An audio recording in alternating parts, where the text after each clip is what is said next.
My daily vlogs. Watch, like, share, follow. Alright. Hipon for today.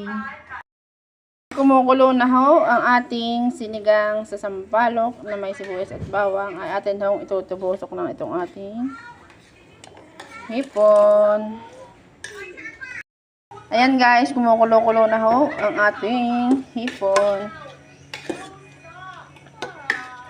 Tama lang ang aking sabaw. Kasi lalagyan natin yan ng gulay. Guys, nilagyan na natin ang ating gulay. Ang sabaw niya kasi ang dami. Ang gulay.